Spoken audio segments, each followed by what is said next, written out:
Good morning, good afternoon, or good evening, Shaftesbury Park. It's Mr. Bismouth here, and today I'm going to be reading a story, or a tale rather, called Dragon Castle. Now I hope you enjoy it. Dragon Castle. At Barnbrus by the sea, there looms a dark rock. On this rock stands a castle, and in that castle there once lived a mighty king. This king had a daughter, but no sons. His wife was dead. As the years went by, he grew tired of having only the girl's company by the fireside, and he longed to marry again. So he rode through his realm, searching high and low for a woman fine enough to be his new queen. At last he found a high-born lady who was beautiful, quick-witted, and skilled at the charms of love. She accepted the king's marriage proposal eagerly, too eagerly in the eyes of some. Within days they were celebrating their wedding, and then the queen took her throne beside the king. The king was ecstatically happy, for when the queen poured out his wine each night, she always laced it with a love potion. But the rest of the court found the queen domineering and hard-hearted. They all hated her. The one who hated her most was the queen's new stepdaughter, the princess. The princess had almost grown up by then, and she too was very beautiful.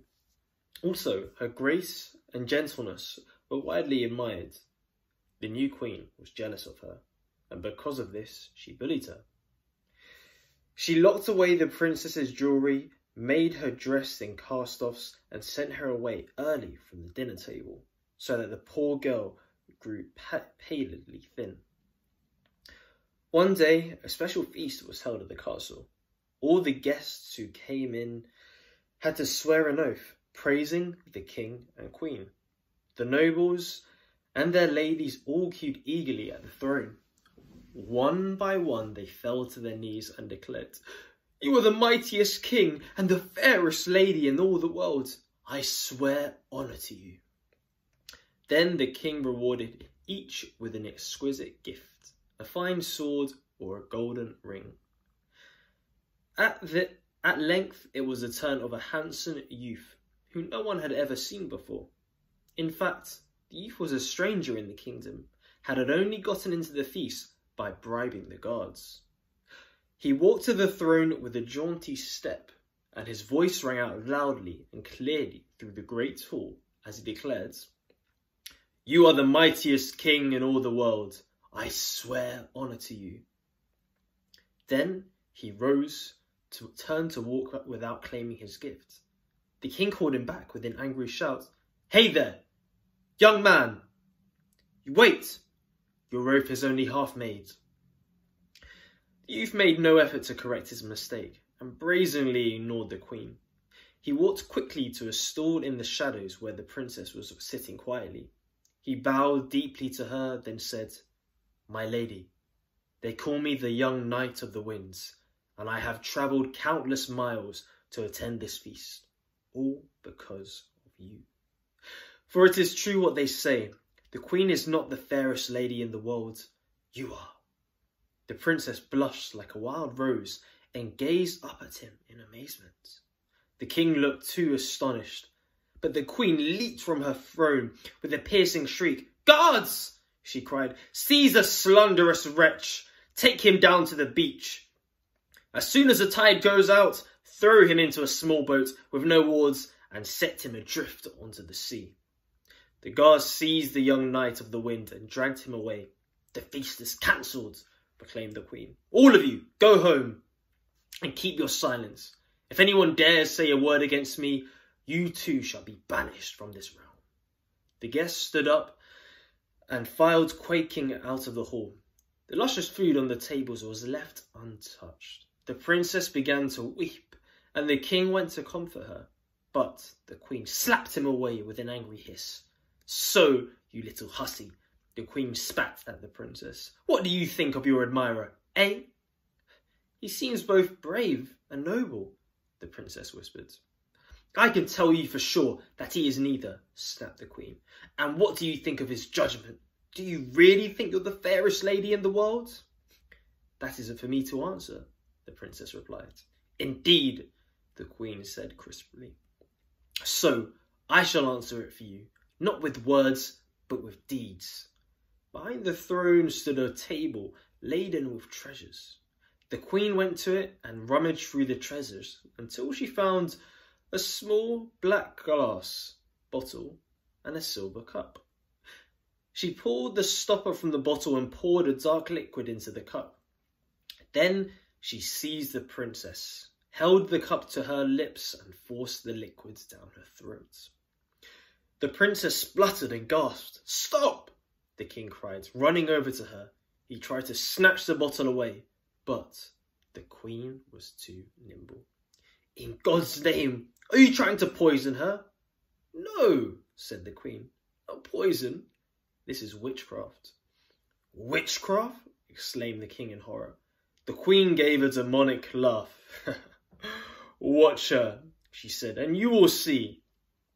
The vile brew was already taking effect. The princess withered about, stretching and squirming in agony, and as she did so, her body began to change. Her dress burst from her, her smooth white skin blistered, and the blisters turned to scales. Her hair fell out, horns budded on her head, claws grew from her hands.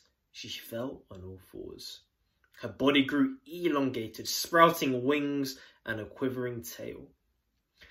The king turned white. At first, he could not speak. Then he said hoarsely, Oh, you evil witch! How I curse the day that I married you. What have you done to my beloved daughter? You must be even more of a fool than I thought, if you need to ask that, the queen retorted.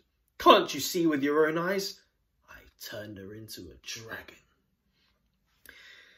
Meanwhile, the young knight of the winds had been bound, gagged, and cast away on the sea. A fierce storm had blown up as soon as he was set adrift. This, too, was due to the queen's witchery. At first he feared he would be broken to smithereens on the rocks of the Faroe Islands, but he had been born with luck on his side, and he found himself caught in a current that swept him safely away past the rocks and out onto the open sea. There he had drifted for several days, until at last he was washed up on the distant shores of Norway.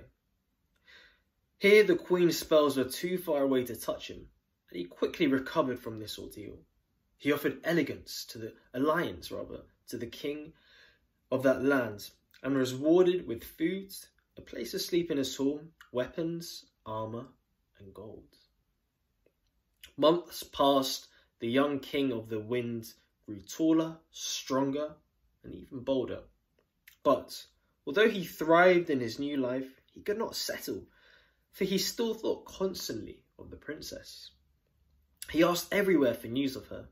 At last, he met a traveller, newly sailed from Barbara, who told him, the queen has turned her stepdaughter into a loathsome, flame-breathing dragon. This dragon is causing chaos all over the kingdom. It's eating all the crops, animals, and the people are starving. Also, its fiery breath is burning down all the houses. But the king has many brave warriors in his court, said the young knight of the winds. Why don't they kill this dragon?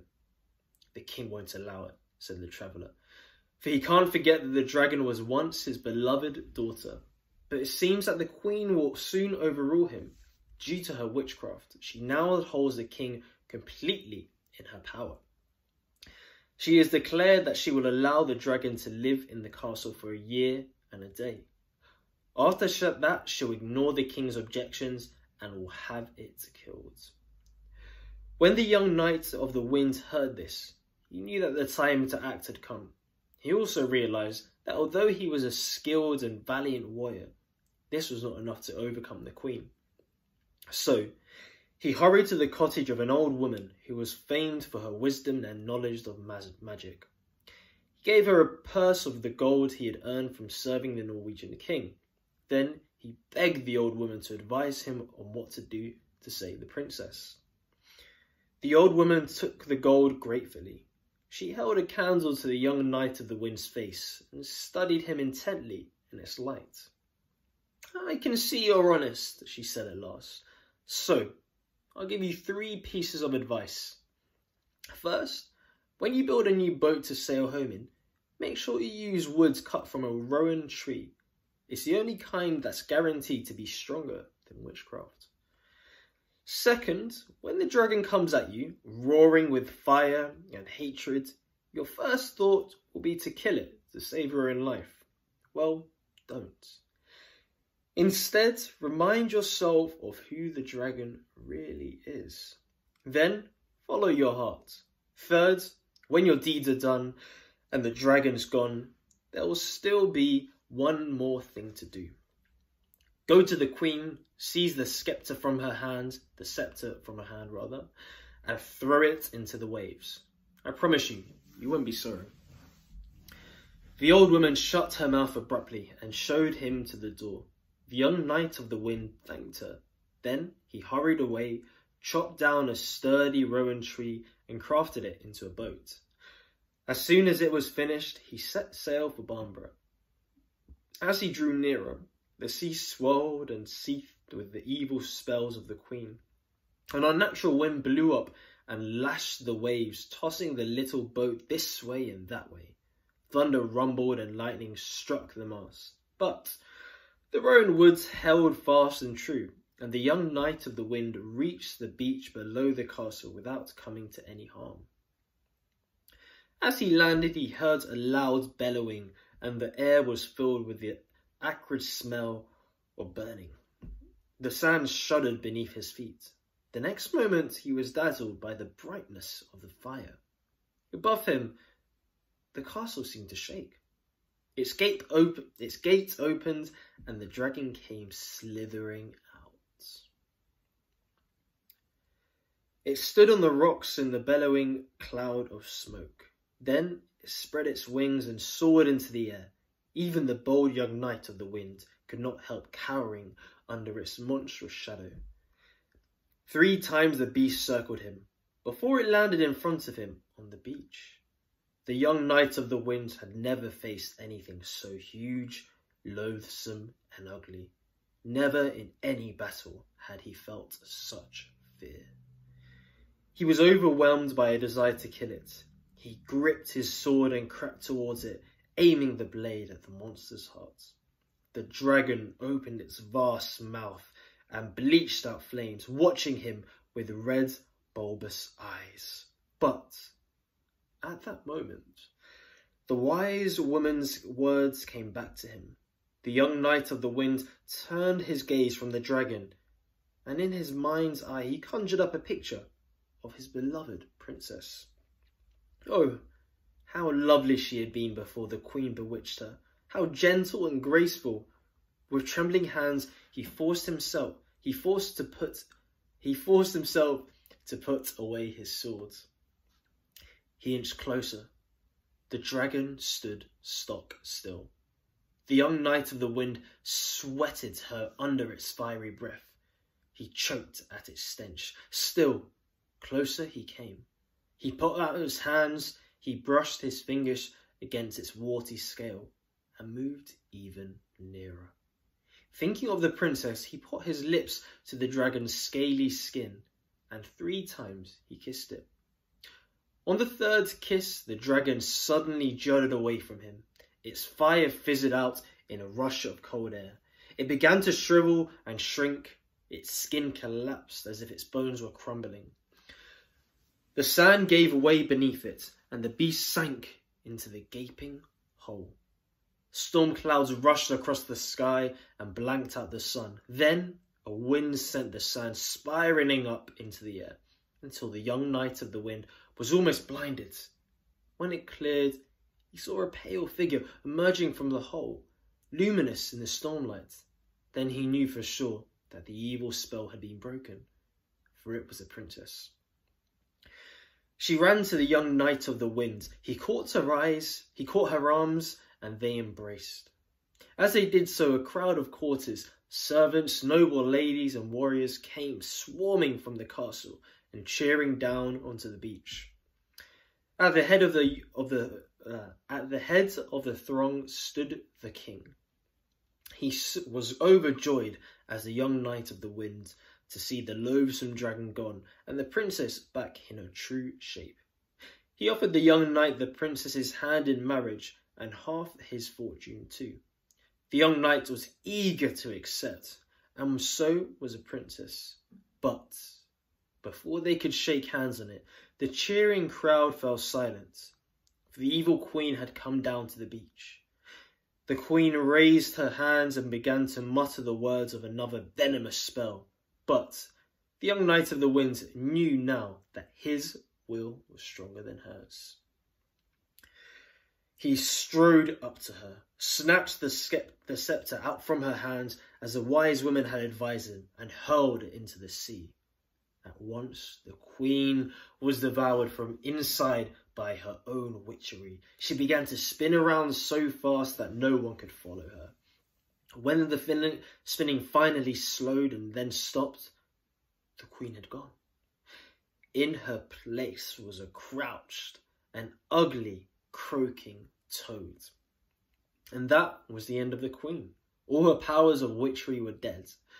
In her toad shape she crawled to a damp ditch. There she had to lurch, piteous and despised, living on flies and beetles until she died. As for the young knight of the wind and the princess, they got married without delay, and very happy they were too.